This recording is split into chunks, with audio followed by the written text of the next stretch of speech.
Welcome to this VR Patience video. In this video, we will explore the Chart tab of the Scenario Builder. The scenario author can create and add images that represent their own electronic health record.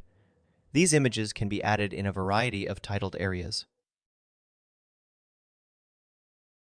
After adding an image or images, the author can determine which images are to be turned on and immediately available to the user.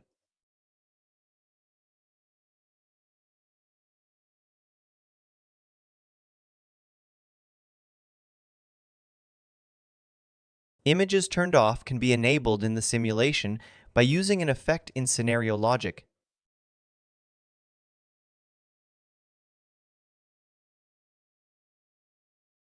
All images must be formatted as a JPEG, BMP, or PNG file.